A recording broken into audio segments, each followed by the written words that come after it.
Muy buenos días, buenas tardes si están conectando en otras partes del mundo. Bueno, en Bolivia ya ha pasado el mediodía, pues buenas tardes. Soy Jeremy Martin, vicepresidente de Energía y Sostenibilidad en el Instituto de las Américas y nos complace el día de hoy llevar a cabo nuestro panel virtual, el futuro del sector energético de Bolivia, perspectivas para la próxima administración. Y estamos llevando a cabo esta sesión virtual, este panel, este webinar, en el sentido de convocar una discusión y un intercambio del sector energético y cómo funge no solamente en la elección o no solamente en la campaña, pero cómo en el desarrollo y los planes y visiones de del próximo gobierno en Bolivia para llevar a cabo el desarrollo económico del país. Y por el Instituto de las Américas, después de unos años sin convocar un evento con un enfoque específico en cuanto a Bolivia, nos orgulla mucho tener esta oportunidad de enfocarnos en el mercado y en el sector energético en el país de Bolivia. Y estamos hoy con dos representantes bueno, digo campaña, digo partidos, pero la realidad es son dos expertos en el sector económico, dos expertos en el sector energético en Bolivia, que nos van a acompañar en esta discusión para ayudarnos a entender cuáles son las visiones, cuáles son las plataformas y, por supuesto, cuáles serían los planes si sus candidatos llegan a victoria en esta campaña que la elección de este septiembre primero. Yo voy a presentar de manera más profunda los dos ponentes, los dos panelistas y le extendemos nuevamente a Oscar Bariga y Miguel Antonio Roca nuestros agradecimientos por participar. Ellos van a intervenir en unos minutitos, pero antes nos complace tener con nosotros nuestro miembro de la Junta Directiva del Instituto de las Américas y presidente de Integra Capital, José Luis Manzano. Y José Luis Manzano es no solamente miembro de la Junta Directiva del Instituto de las Américas, es también el cerebro de esta idea de llevar a cabo una discusión en cuanto a Bolivia y el sector energético con la mirada a la elección y el próximo gobierno. Y José Luis, como un empresario con muchas inversiones en toda la región, nos va a ayudar a hacer un contexto del sector energético, no solamente en la región, pero en el mundo, y con unas ideas para orientar el debate que vamos a tener en cuanto a Bolivia específicamente. Por lo tanto, yo voy a pasar la palabra a José Luis Manzano para hacer su discurso de apertura y luego pasamos a la discusión con Oscar Bariga y Miguel Antonio Roca, los quien voy a presentar formalmente.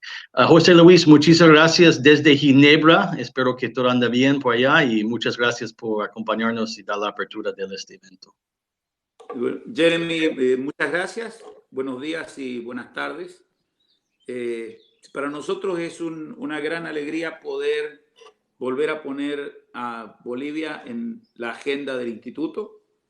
Creo que la circunstancia no puede ser más propicia.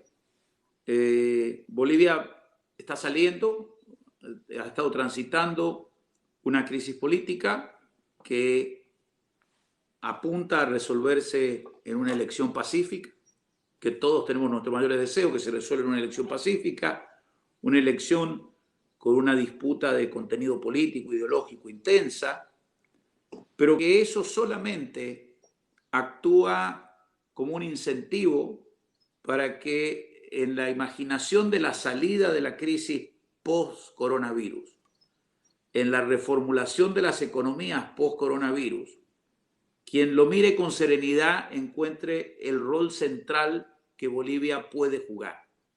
Esto no quiere decir que lo vaya a jugar, pero que lo puede jugar. La reconstrucción económica post-COVID va a lidiar en el sector energético con un escenario de bajo precio de los hidrocarburos. El bajo precio de los hidrocarburos puede inducir a un camino corto, simple, que es tomar beneficios de esos bajos precios y enlentecer, retardar la transformación hacia una economía más sustentable. La otra manera de hacerlo, y esta es la tendencia que empieza a verse muy fuertemente en Europa, es por el contrario, ir a una reconstrucción que acelere el proceso de transformación a un modelo económico más sustentable, en donde la transición energética está en el centro. ¿Y qué es lo que es la transición energética? Irse de un modelo de alta producción de anhídrido carbónico a un modelo decarbonizado o de baja producción de anhídrido carbónico. Y Bolivia tiene 3 ingredientes fundamentales para esa transición. No solo para Bolivia, sino en la región latinoamericana. Bolivia tiene técnicos y profesionales calificados en el sector energético, altamente calificados. Tiene grandes reservas de gas, y el gas tiene un rol central que jugar en la transición energética. Carboniza mucho menos que el petróleo, no es tan limpio como eólico o solar. Y por eso hace la transición, porque utiliza infraestructura existente, tanto en transporte como en generación eléctrica. Y Bolivia es uno de los grandes, si no el más grande reservorio de gas de Latinoamérica, con una tradición de ser un proveedor confiable para Brasil y para Argentina, y podría serlo para muchos lugares más si pudiera acceder a la costa con su gas. La segunda cuestión es electrificación. La reconstrucción de la economía, si se la quiere hacer más sustentable, es con alta electrificación. La alta electrificación va a requerir mecanismos de almacenamiento energético útiles, eficientes, eficaces, y eso refiere al litio. Y Bolivia tiene uno de los grandes, si no el más grande reservorio de litio en la región, compartido con Chile y con Argentina, pero Bolivia tiene un gran reservorio de litio. Entonces, con la gente capacitada, los recursos de gas y los recursos de litio, Bolivia puede ser un país pivote en la recuperación económica de la región, apuntando a una economía sustentable, a una economía más verde, a una economía más amistosa con la madre tierra. Entonces el instituto lo único que ha querido hacer es generar un puente para comunicar a los líderes del sector en cada una de las fuerzas políticas democráticas, a que puedan expresarse, a que puedan quizás contestar algunas de las preguntas que Jeremy y el equipo técnico del instituto han preparado, y a su vez que sepan que en el instituto tienen un canal para comunicarse con el resto de los países de América Latina y el mercado americano. Así que con esto dicho y agradeciendo la presencia, le devuelvo la sesión a Jeremy, que la sabe llevar mucho mejor. Gracias. Muchísimas gracias, José Luis, y perfecto, ha planteado unos puntos importantes y seguramente vamos a tomar como parte de nuestra discusión. Bueno, haciendo la orientación de esta discusión con el panel, con los señores Barriga y Roca, tenemos 4 temas principales que vamos a cubrir. Y básicamente la mecánica que hemos discutido y desarrollado es poner un tema y le responde cada uno de los ponentes, y después pasamos al segundo. Y primero es en cuanto a YPF y su papel. El segundo es el tema, como refirió muy fuertemente José Luis, gas natural. Tercero, integración regional y temas como Gasbol y otros. Y últimamente, y esperamos que tener tiempo suficiente en dedicarnos en este tema que José Luis también destacó, la transición energética, y no solamente las tendencias, pero vamos a pedir a los panelistas qué visión, qué plataforma dice en cuanto a este tema de incorporación de nuevas fuentes y la diversificación de la matriz. Pues tenemos con nosotros, como le decía antes, 2 representantes, Oscar Barriga, quien es el asesor del partido MAS, es expresidente de YPF, fungió 2 años en este cargo hasta finales de 2019, el año pasado, en el gobierno de Evo Morales. Antes fue viceministro de Industrialización por unos años en el gobierno del presidente Morales, y también fungió como director general de comercialización, transporte y almacenaje de hidrocarburos del Ministerio de Hidrocarburos en Bolivia. Es licenciado en Ingeniería Química y tiene especialidades en ingeniería de reservorios, producción y exploración de petróleo. Es un experto y expresidente de IPFB, por lo tanto, es un placer contar con sus perspectivas de parte del partido MAS. Por otro lado, tenemos Miguel Antonio Roca participando con nosotros, quien es el vocero de Comunidad Ciudadana y coordinador del equipo de economía. Además, es un candidato al Congreso, es candidato a diputado por La Paz en esta elección que viene. Es un Jayhawk, tiene sus dos degrees de Economía e Ingeniería Civil de University of Kansas, que se llama los Jayhawks, un famoso equipo de baloncesto acá en los Estados Unidos. Y también tiene de grado de Administración de Empresas, maestría de Universidad Católica de Bolivia. Ha ocupado varios cargos en el sector público como subsecretario de Comercio, mediados de 90, y director general de Impuestos Internos en 95-96. Ha fungido varios cargos en el sector privado, además en algunas fundaciones sin fines de lucro, entre ellas Instituto de Estudios Avanzados en Desarrollo, uno de los think tanks más prestigiosos de Bolivia. Y termino mi presentación refiriendo a su último libro que escribió Miguel Antonio, autor del libro Proceso de Cambio, el milagro que no fue. Y seguramente nos va a contar con sus perspectivas en cuanto a estos temas durante el transcurso de la discusión. Bueno, por fin, como referí en el chat, hay las propuestas, la oportunidad de hacer las preguntas. Yo estoy escribiendo mal en inglés, pero si ustedes quieren, mientras de la presentación o mientras de la discusión, hacer una pregunta, usa la ventana de chat que aparece en la mano izquierda, abajo de la pantalla, y pueden también aprovechar para poner unos comentarios o lo que sea. Pero vamos a usar para manejar la discusión, intercambio por la audiencia de preguntas. Bueno, seguimos y comenzamos con el tema 1 para discusión. Y voy a pedir a Oscar Barriga, como expresidente de IPFB, sus comentarios en cuanto a el papel de IPFB en el próximo gobierno. Y tenemos algunas ideas a considerar en su respuesta, cómo va a ser el modelo, cómo va a ser los términos fiscales, cómo sería la administración, etcétera. Por lo tanto, Oscar, sus comentarios y luego invitamos a Miguel Antonio a sus comentarios también. Oscar, gracias. Muchísimas gracias, Jeremy. Un saludo a José Luis. Un saludo a ti, Jeremy. Gracias por la invitación al Instituto de las Américas. Un saludo especial también a Miguel Ángel Roca, que hemos tenido la posibilidad de conocernos a través de este conversatorio. Me parece fundamental que este tipo de espacio permita hacer una mirada técnica sobre un sector que ha sido el sector más importante dentro del modelo económico, social, comunitario y productivo que se ha desarrollado desde el 2006 hasta el año 2019.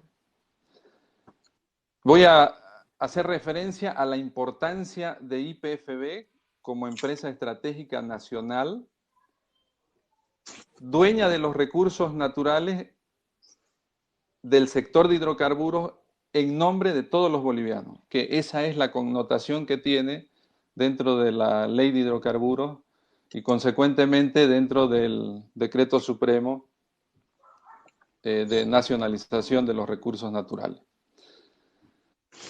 IPFB juega un papel determinante dentro del modelo económico de Bolivia. IPFB basa los ingresos resultados de la comercialización del gas natural, tanto en el mercado interno como en el mercado de exportación, en una proporción del 50% para beneficio de las gobernaciones, las alcaldías, las universidades, el propio Tesoro General de la Nación, pero también YPFB como tal. Este modelo establece que este recurso estratégico, que es el gas natural, en manos de una empresa estatal, o sea, en manos de los bolivianos, debe generar excedentes. Esos excedentes deben servir primero para una redistribución de esos excedentes y segundo, deben servir para una planificación a largo plazo de YPFB. Hay que decir de forma clara que YPFB fue, es y será durante varios años uno de los pilares más importantes de la economía nacional. Y voy a dar algunos datos que me parece que son de relevancia. La renta petrolera del sector de hidrocarburos en esto, desde el año 2006 al 2019, ha llegado a los 40.000 millones de dólares. Significa que del total del negocio del gas, que debe ser en estos momentos unos 47.000, 48.000 millones de dólares, 40.000 millones de dólares han beneficiado a la economía nacional. Y de esos 40.000 millones de dólares, más del 50%, exactamente entre el 50% y el 51%, han beneficiado, como mencioné anteriormente, a las gobernaciones, municipios, universidades, al propio Tesoro General de la Nación y a YPFB. ¿Qué papel juega YPFB? YPFB es una empresa que en estos años ha gasificado la economía nacional a través del gas natural, el uso del gas natural como mecanismo para favorecer a las familias bolivianas.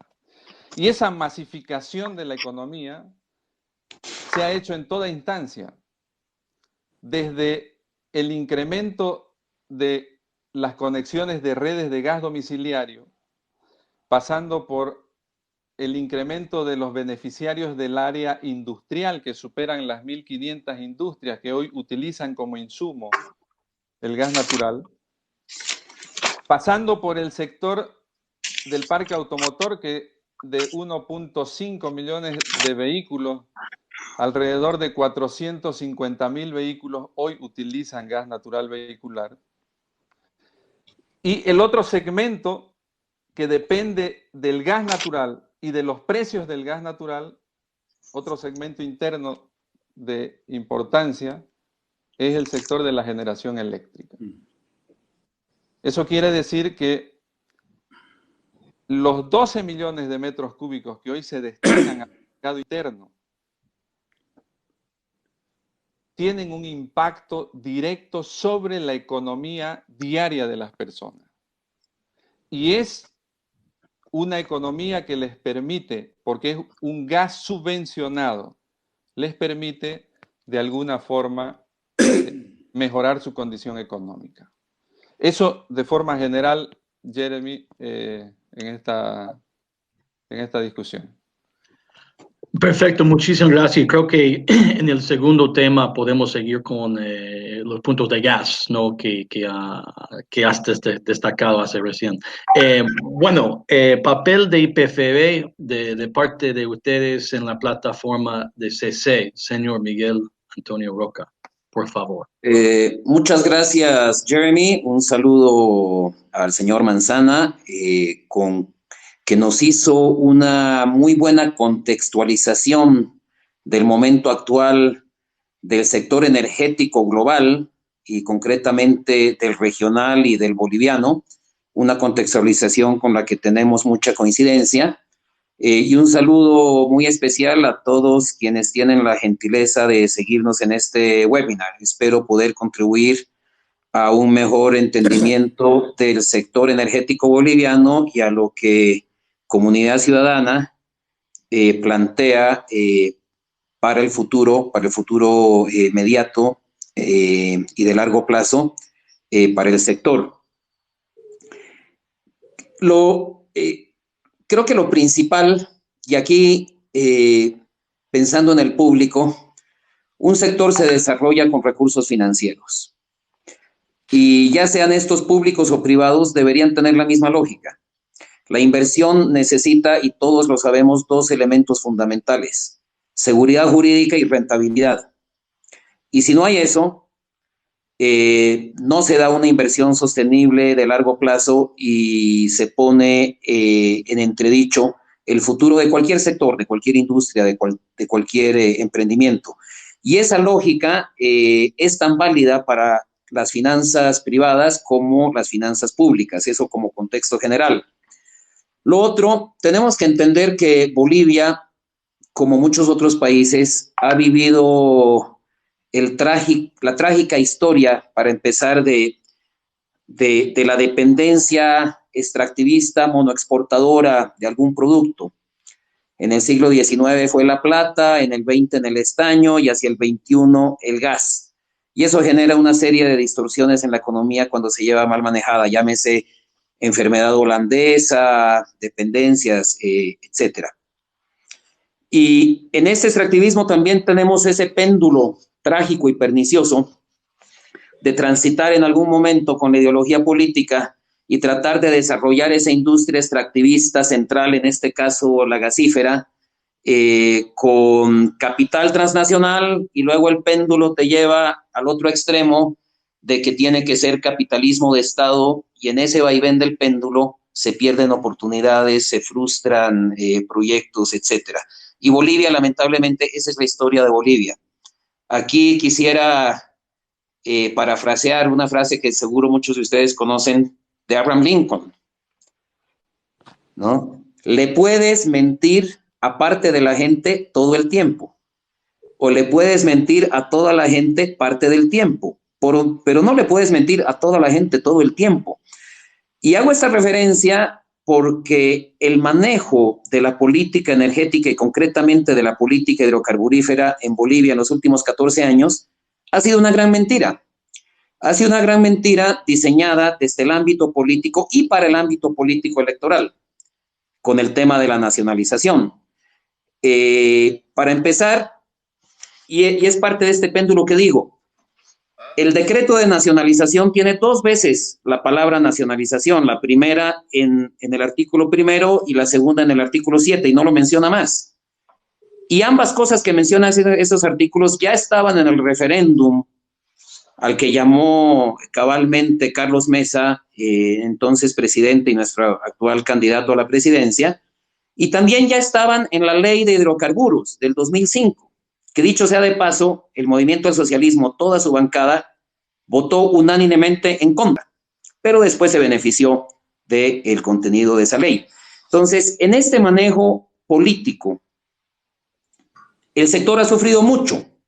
Hoy tenemos un sector absolutamente desmantelado y absolutamente estatizado.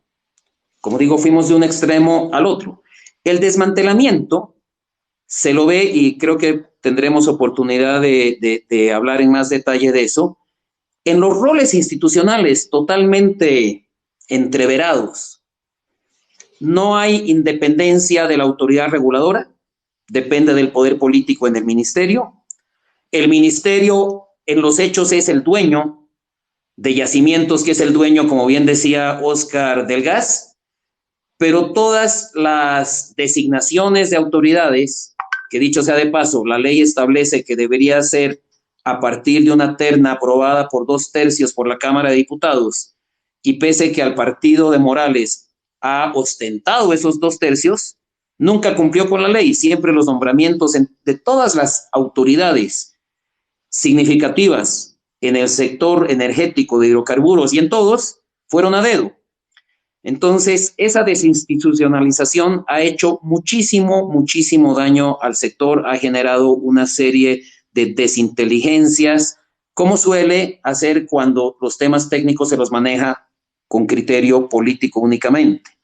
Entonces, aquí no es el problema. Y luego, perdón, no es la excepción. Y luego hablaba de la estatización del sector.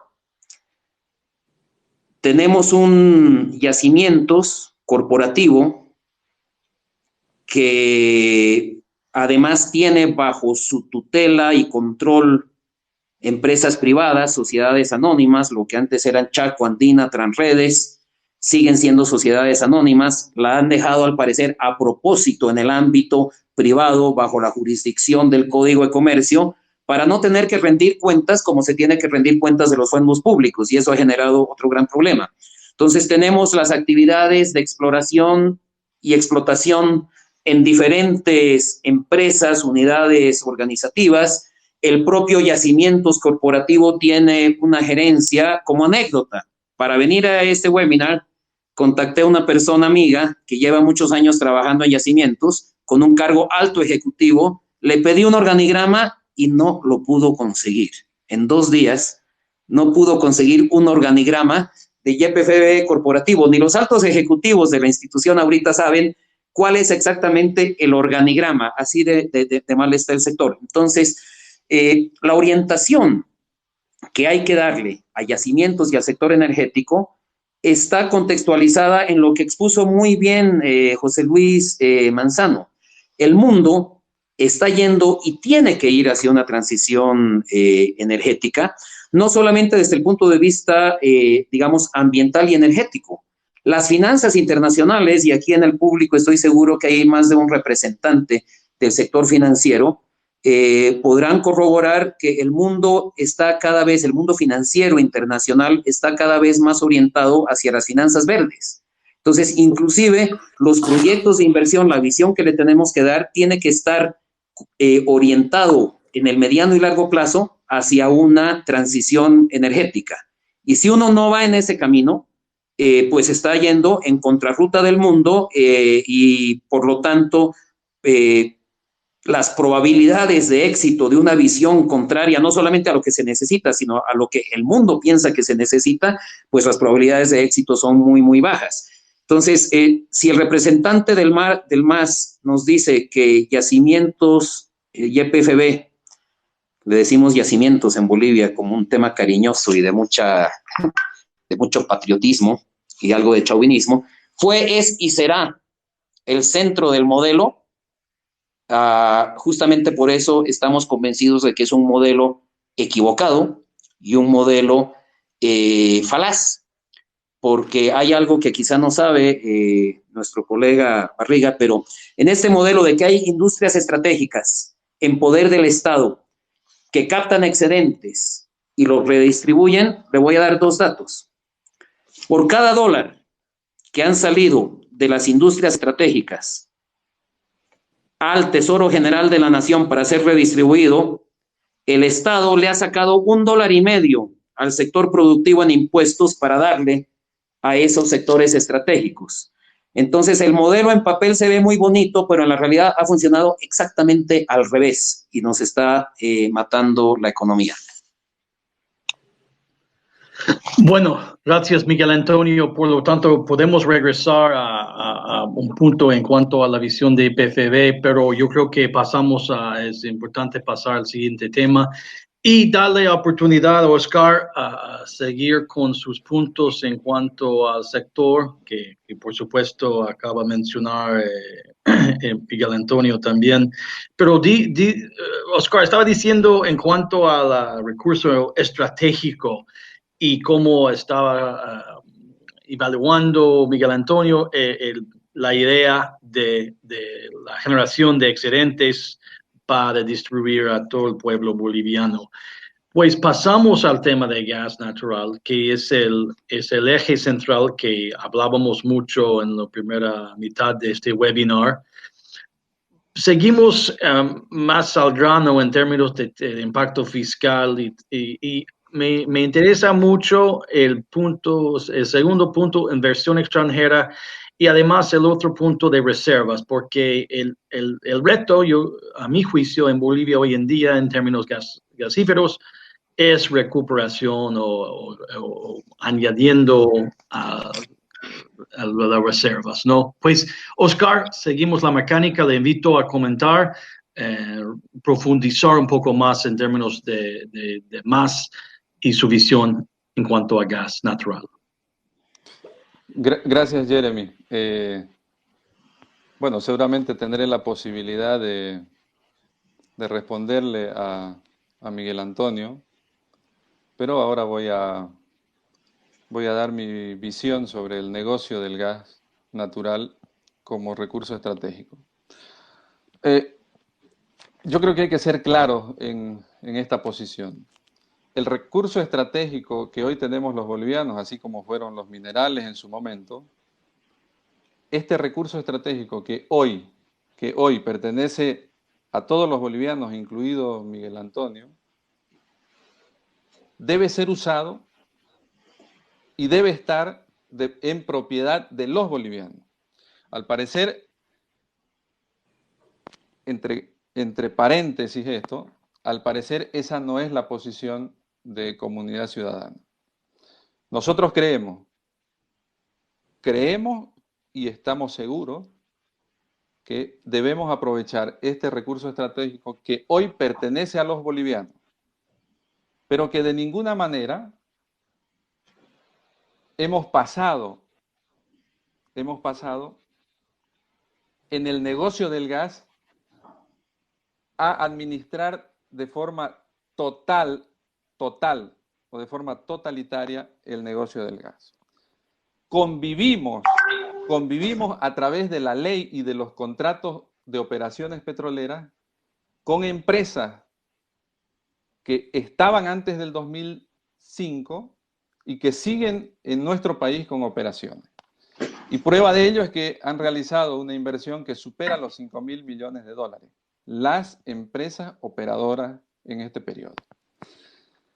Pero voy a hablar del negocio del gas. Nosotros creemos que el negocio del gas hoy, en el día de hoy, es parte de una trilogía de mercado, inversión y reserva. Nosotros tuvimos 2 contratos de largo plazo, el uno con Petrobras y el otro con EIASA, la empresa argentina. 2 contratos de largo plazo que establecen periodos de 2019 de culminación con el de Petrobras, pero que se extiende por los volúmenes entregados por lo menos hasta el año 23 o 24, dependiendo de los volúmenes que se vayan a entregar, y con Argentina hasta el año 2026. El mercado que hoy se ha afectado, hoy está afectado el mercado. Hoy tenemos un consumo interno de entre 10 y 12 millones de metros cúbicos.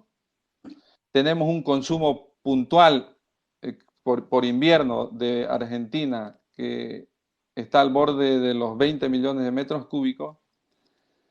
Y tenemos una nominación de gas del contrato con Brasil, que aquí hay que hacer una aclaración importante.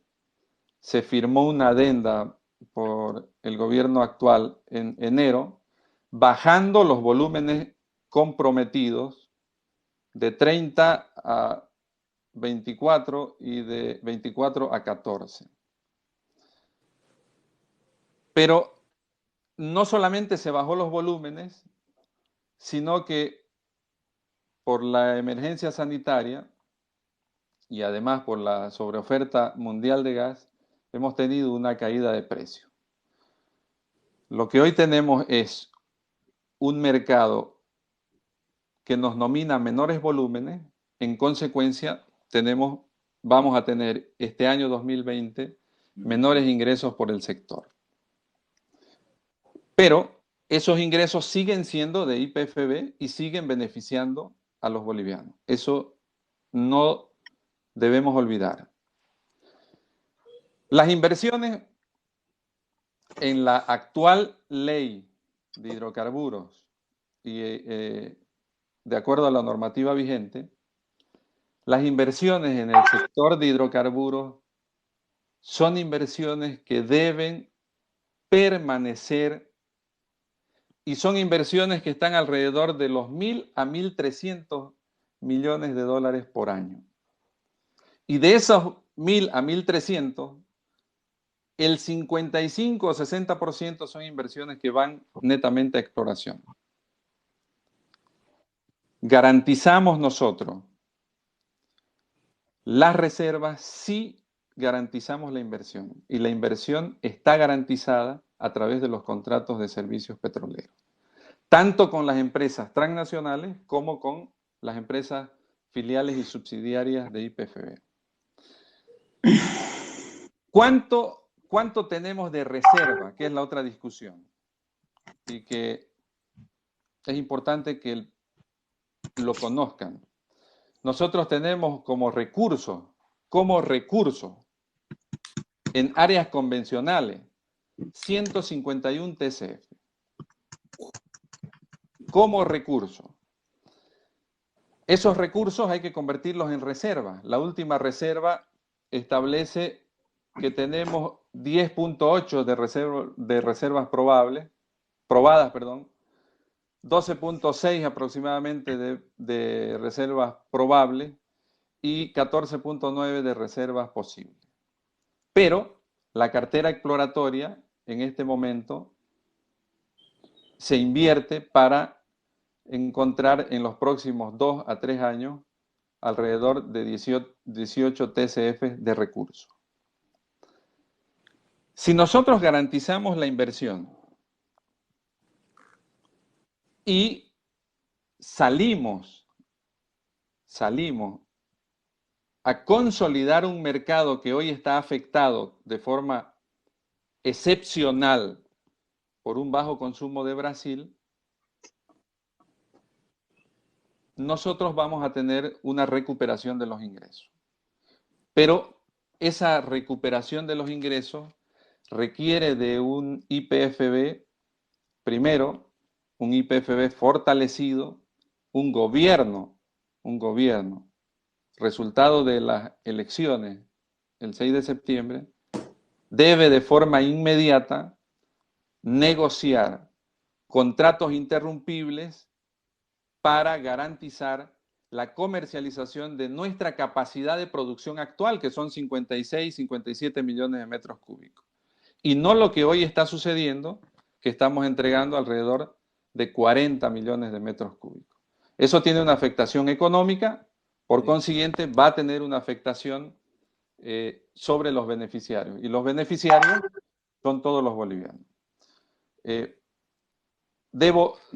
Por último, quiero aclarar lo siguiente. El año 2006, la producción de gas natural en Bolivia era 30 millones de metros cúbicos día.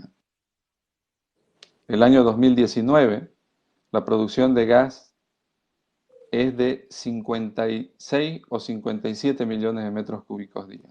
Se ha duplicado la capacidad de producción de pozo. Hoy el problema es puntual por la coyuntura internacional de precios y sobre todo por el contrato que tenemos con Brasil, que ha reducido los volúmenes y que van a tener una afectación económica sobre los beneficiarios del gas. Gracias, Jeremy. No, gracias Oscar por profundizar y también explicar un poquito en cuanto a la visión de recuperación de reservas y los temas de contratos. Importante que tenemos muy claro. Y pasamos en el tercer tema rápidamente, lo de integración y el contrato de Bolivia, Brasil y Argentina que refieres. Bueno, Miguel Antonio, el tema de gas, yo creo que habló un poquito en el primer tema, pero rápidamente algunos comentarios más en cuanto a gas natural por su parte. Gracias, Jeremy. Aquí en este segundo tema nos planteas también el tema de reservas y exportaciones.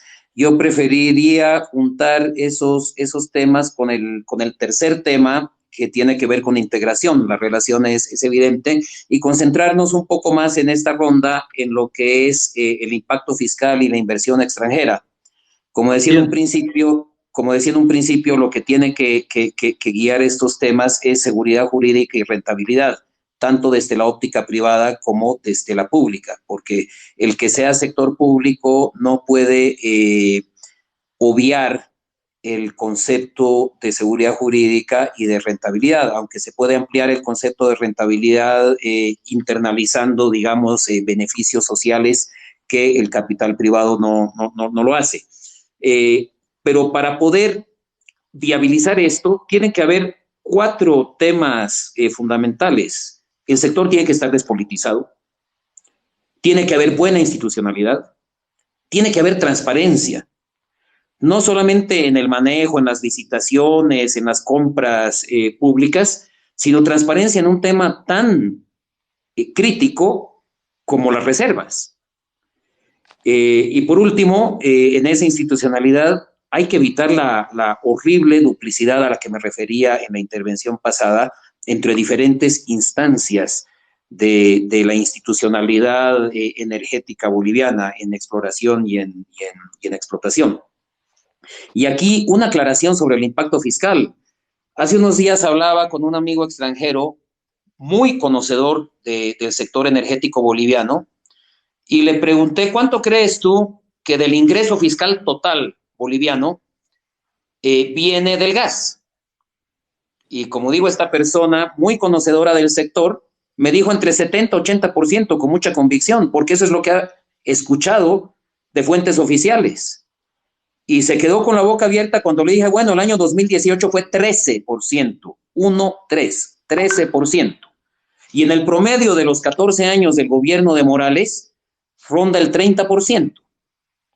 Entonces, por eso el título de mi libro, valga el corte comercial, ¿no? Proceso de cambio, que es como llamó el gobierno de Morales a su gestión de gobierno, el milagro que no fue. Vendió internamente y externamente la misma falacia. Bolivia no vive del gas. Ciertamente es un sector muy importante para la economía boliviana, pero no vive del gas. Entonces, cuando analizamos el gas en la economía boliviana, en el beneficio para los bolivianos, lo tenemos que analizar en toda su extensión. Por un lado, es ciertamente un gran generador de divisas. Y eso es importantísimo para cualquier economía. Fue durante la mayor parte, por el auge de los precios, el principal generador de divisas. Hoy por hoy está por debajo de la minería y está cayendo y en picada por el doble efecto de la bajada de precios y la bajada en los volúmenes dominados por nuestros 2 clientes.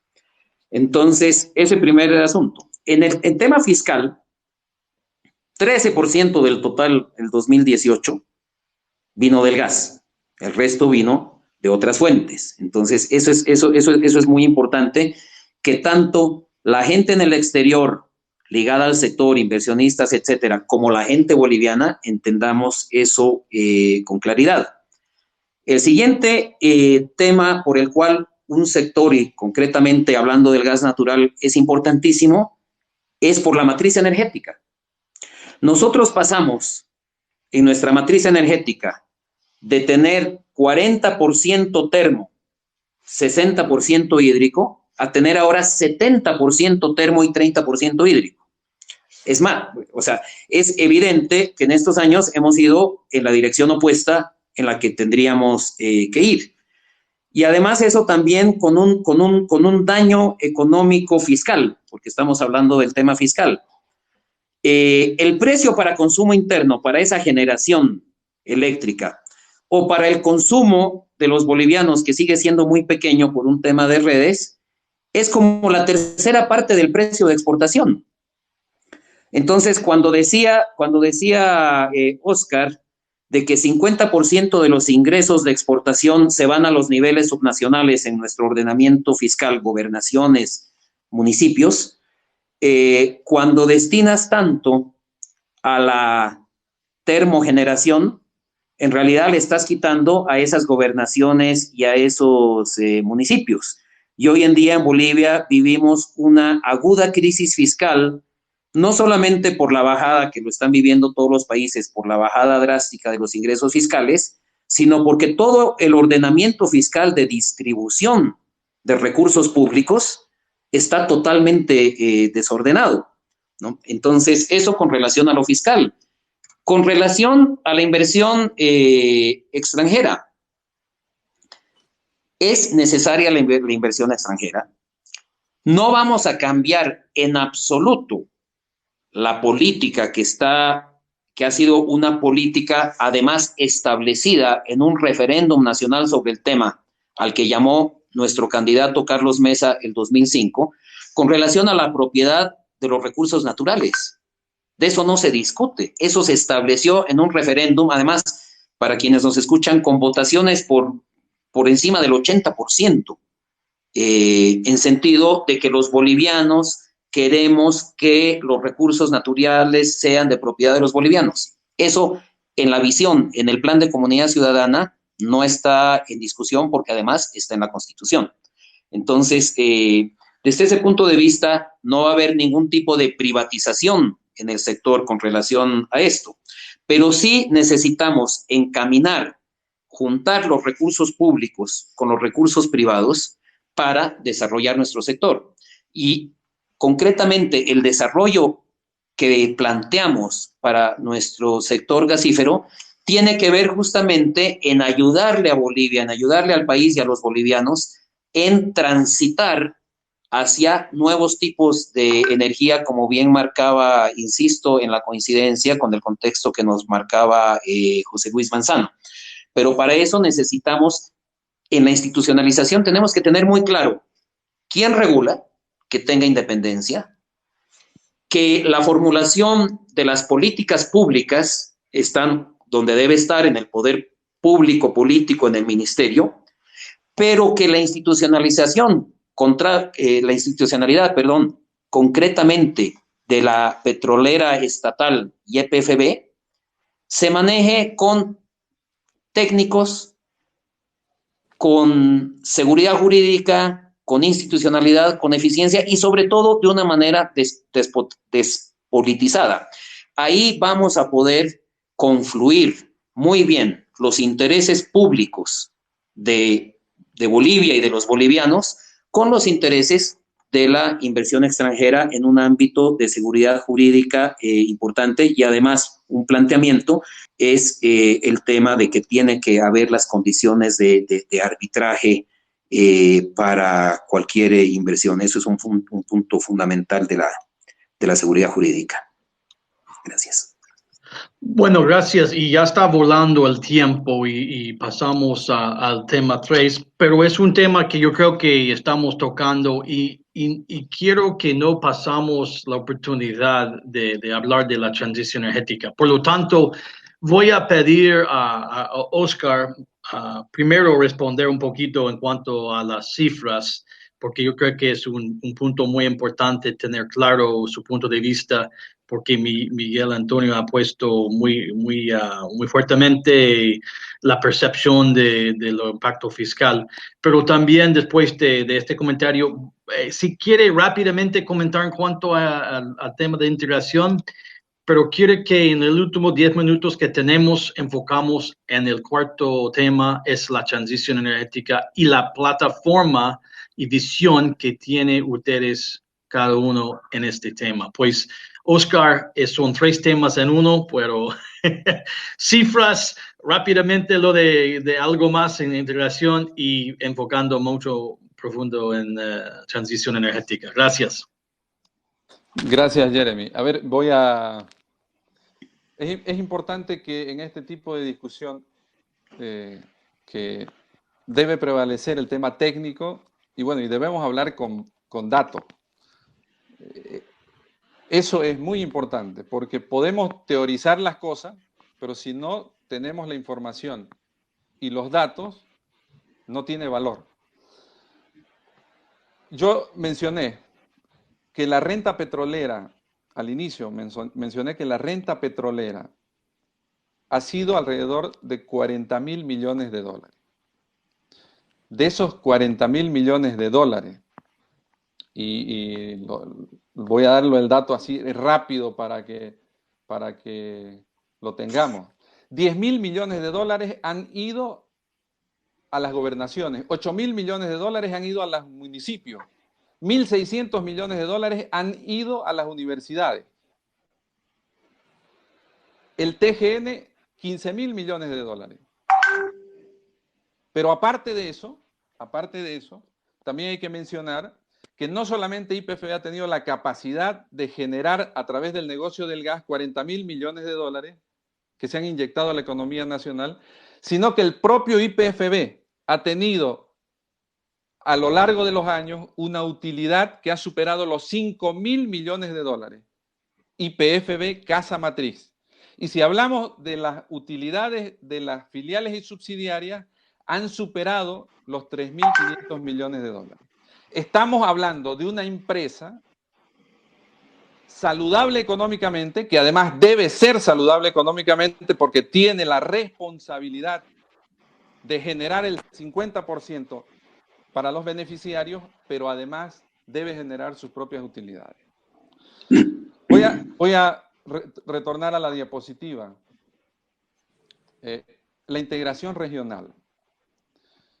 Ante los escenarios actuales, me refiero a escenarios de sobreoferta de gas a nivel mundial, ante la logística del GNL, ante el crecimiento de las unidades de regasificación en Sudamérica, se hace necesario una política agresiva de parte de YPF hacia la internacionalización de esta compañía.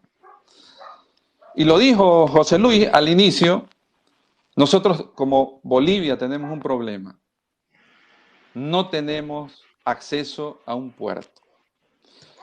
Pero nuestro acceso al puerto son los gasoductos que hoy tenemos construidos y a punto de estar amortizados o depreciados.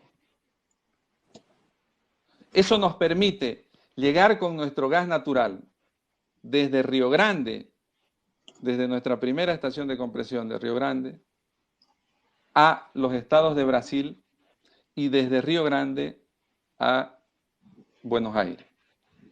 Pero además de eso, tenemos un gasoducto que es el GOB, que nos une de forma independiente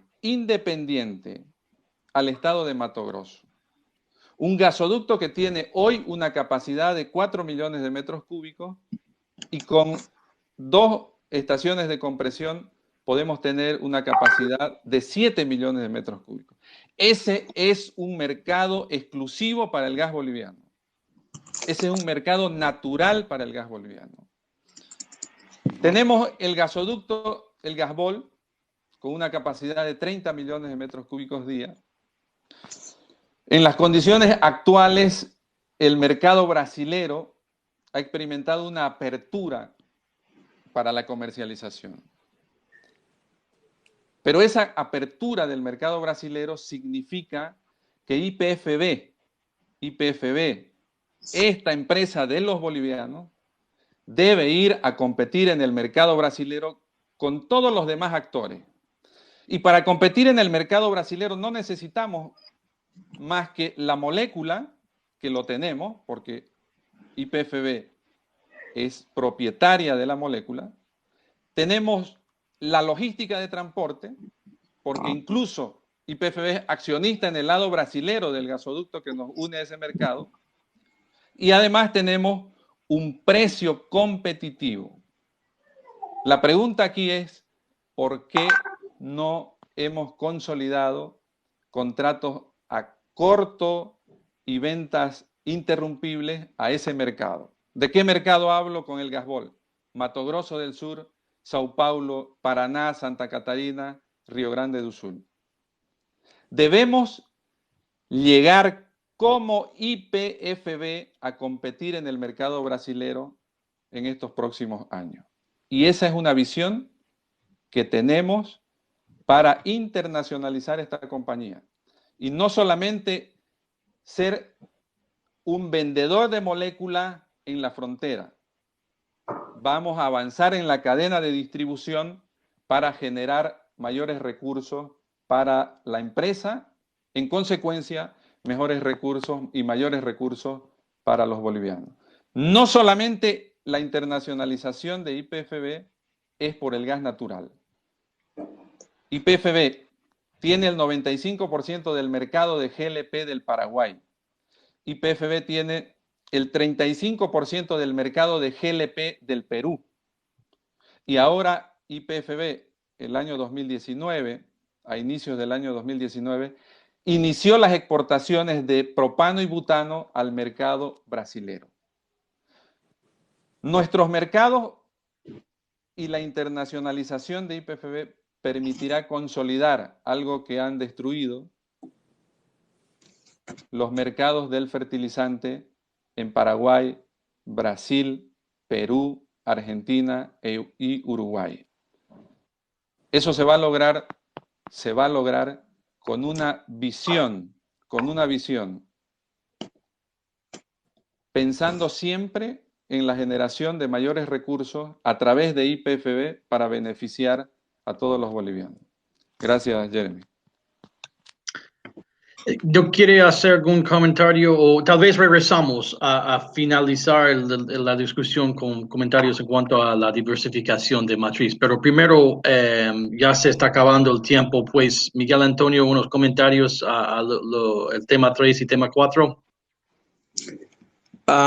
Gracias, Jeremy. Con relación a la integración regional, ahí sí tenemos, digamos, una coincidencia con la visión de que nuestra integración energética está muy ligada a las zonas, digamos, fronterizas, no propiamente fronterizas, pero digamos vecinas de nuestros países vecinos. Eso no cabe duda.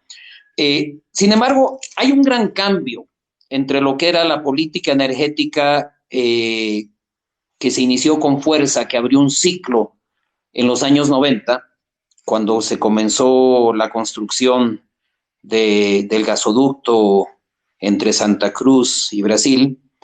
En ese momento, nuestras reservas eran de alrededor de 28 TCFs y hoy no sabemos.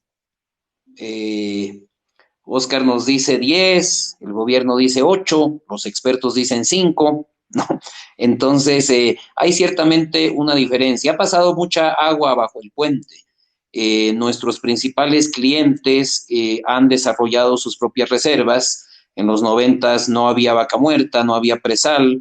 Hoy esas realidades nos cambian definitivamente todo el contexto regional de integración energética. Por otro lado, los mercados de gas mundialmente están en una dinámica diferente, cada vez separando un poco los precios de lo que es el crudo. En los 90, cuando negociábamos nuestros primeros contratos, había una relación estrecha entre uno y otro. En fin, la realidad de los 90 es muy diferente a la realidad que vemos hacia ahora, con un aditamento de que ahora es insoslayable y absolutamente necesaria una transición energética. Eso en los 90 el mundo no lo tenía tan claro. Hoy sí lo tiene y se refleja en las políticas energéticas y también, como decía, en los mercados financieros. Entonces, nuestra integración está íntimamente ligada, por un lado, a las complementaciones que podemos tener con las regiones vecinas de nuestros países vecinos principalmente, sí, se puede soñar con exportaciones a ultramar, pero eso está todavía muy lejos y no apostaríamos nosotros nuestras cartas en el próximo gobierno de 5 años a algo tan aventurado. El tema de las exportaciones industriales, eso sí pensamos que ha sido un fiasco. La planta de urea que se puso en el medio de nuestro territorio, si la idea era para llevarlo a los mercados de Brasil o de Argentina, pues lo lógico era ponerlo o cerca de la materia prima o cerca del mercado principal, pero no lejos de ambos. Entonces, ese tipo de decisiones políticas totalmente en contra de un raciocinio técnico, financiero o de un análisis de rentabilidad, le han hecho muchísimo daño. Vamos a tener que evaluar uno por uno realmente la viabilidad técnica financiera de esos fallidos proyectos industriales. Pero volviendo a la integración energética, pensamos, como decía, tenemos que ver el sector energético boliviano como uno solo. De hecho, es algo que vale la pena comentar. Nuestro planteamiento es unificar en un solo ministerio todo el sector de energía. Esto es electricidad, obviamente, e hidrocarburos. Tenemos que darle una institucionalidad al sector, a nuestras empresas, nuestras corporaciones en cada uno de los sectores. Estoy hablando de yacimientos, de YPFB y de ENDE, y además también institucionalizar toda la cadena de formación de precios, sin afectar el precio al consumidor final boliviano, que es lo que nos interesa. Pero en todas las fases intermedias hay mucho desorden y muchos despropósitos que hay que ordenar para poder optimizar los recursos energéticos con que cuenta Bolivia y avanzar hacia la muy necesaria transición energética. Gracias, y ya está acabando el tiempo, pero Oscar, me interesa mucho que terminamos. Bueno, vamos a tener un segmento para que ustedes respondan a una pregunta final, pero ¿algún comentario en cuanto a transición energética, Oscar? Sí, gracias. Por favor. A ver, yo creo y repito, hay que conocer el sector para poder hablar y dar números, porque es muy fácil hablar y de forma superficial. Nosotros sabemos que el plan para 5 años va a establecer 40% de generación termoeléctrica y 60% dentro de la matriz energética, 60% de hidro y renovable. Y aquí la transición energética, la visión nuestra no es copiable ni de otros países. Nosotros debemos tener y tenemos nuestra propia transición energética de nuestra matriz. Eso debemos entender, no se copia, eso se elabora conociendo el sector. ¿Qué es lo que se ha hecho en los últimos años? Se ha trabajado para tener exportación de energía, y los proyectos de exportación de energía son proyectos que los ve el Ministerio de Energía, pero se ha trabajado en la construcción de termoeléctricas para exportación de energía. Generación a través de termos más eficientes que nos van a permitir liberar en los próximos años volúmenes de gas que hoy se dedican a la generación termoeléctrica. Esos volúmenes de gas que hoy se dedican a la generación termoeléctrica van a quedar disponibles, ¿para qué? Para disponerlos al mercado de exportación. Pero si el mercado de exportación no se hace nada ni se trabaja como se debería de trabajar, esos volúmenes de gas quedarán en el subsuelo y no se convertirán en recursos económicos. La transición nuestra establece varios mecanismos. ¿Y por qué? Porque nuestra matriz energética es muy particular. Nosotros debemos vender gas para tener líquidos para abastecer al mercado del parque automotor, porque si no terminamos importando un volumen importante de combustibles líquidos. Y debemos también utilizar el gas natural con una tasa de crecimiento que esté cercana a la tasa de crecimiento del parque automotor, utilizando gas natural vehicular. Pero insisto, hay que conocer nuestro sector para poder tener una visión cabal de lo que se ha hecho en términos de transición energética. Todos sabemos que vamos a ir en una transición energética hacia un combustible más limpio. El combustible más limpio nuestro es el gas. Después vienen las hidro y obviamente los proyectos eólicos. Pero sí, es nuestro plan, es nuestro proyecto que es propio de Bolivia y no se copia como se pretende hacer. No, perfecto. Y por supuesto, la transición ya está. El tema hoy en día es con la pandemia, cómo está acelerando, está demorando, y cualquier país. Ya está acabando el tiempo. Yo quiero hacer una pregunta final a cada uno de ustedes, pero antes invito a José Luis. Sí, José Luis, ¿alguna reflexión después de esta hora muy, muy interesante y intensa de perspectivas? Sí, la primera reflexión es la importancia de tener estos dos invitados, ¿no? Que son verdaderamente líderes del sector en sus coaliciones políticas. Quiero destacar el punto en el que se encuentran, el punto de coincidencia sobre la vocación exportadora y el rol de Bolivia en la integración regional. Con distintas palabras, ambos han coincidido en eso. Y después creo que hay dos cuestiones que suenan separadas y que juntas podrían generar un impacto muy grande en la economía boliviana y de la región.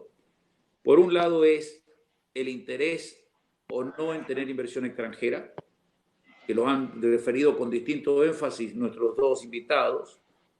Y el segundo, que Bolivia puede desarrollar un modelo propio de transición energética en el cual la gasificación del transporte y la gasificación de la matriz es un modo muy racional de ir un balance de carbono utilizando lo que Bolivia tiene, un modelo boliviano de transición energética muy inteligente, basado en un recurso accesible, donde ya está el know-how y las inversiones básicas. Entonces, mi reflexión es que lo que nos queda esperar a los que no somos bolivianos es una elección pacífica, porque ambas coaliciones muestran visiones distintas, pero un profundo conocimiento del sector, una vocación de integración regional, una vocación exportadora y una vocación de atraer inversión. Entonces, lo único que nos resta esperar es una elección y de reiterar la disposición del instituto de ser una plataforma en esos planes de Bolivia de conectarse con el mundo, en lo que podamos ser una plataforma útil. Absolutamente de acuerdo. No, gracias, José Luis. Y seguro el instituto, casi 40 años siendo un puente de entendimiento entre los países de las Américas, y seguimos avanzando. Como dice José Luis, siempre pretendemos ser neutrales y no somos advocates de ningún partido, ningún lado, ninguna tecnología. Yo creo que algo que Oscar dijo recién es muy importante, que cada país necesita definir su transición energética, su matriz energética, su papel para IPFB, y esto seguramente son las políticas energéticas, que donde vienen las políticas energéticas, vienen de las elecciones y lo que eligen el pueblo. Y repito lo que dice José Luis, que desde el punto de vista del instituto esperamos una muy buena elección pacífica, muy participatoria y con todo que han visto en otros lados. Bueno, una última pregunta rápido para cada uno de ustedes, Oscar y Miguel Antonio. Les pido en una palabra definir la clave para el sector energético en la próxima administración. Tomando todo lo que acabamos de hablar en 1 hora 15 minutos, una palabra. ¿Cómo define la clave para el sector energético en la próxima administración en Bolivia en los próximos 5 años? Oscar. Jeremy, el gas natural ha significado muchas vidas para los bolivianos. Ha sido una lucha del pueblo. Ya van como 15 palabras. El gas natural, a diferencia de los otros partidos. Yo distingo 2 palabras, gas natural. Gas natural en manos de los bolivianos. Ok, una frase, bien. Miguel Antonio, una palabra o tal vez una frase. 2, si me permites. Adelante. Eficiencia y despolitización. Perfecto. Por favor, no me pide pronunciar despolitización porque mi lengua expande. Muchísimas gracias, Oscar Barriga, Miguel Antonio Roca. Muchísimas gracias. Sus perspectivas muy, muy interesantes.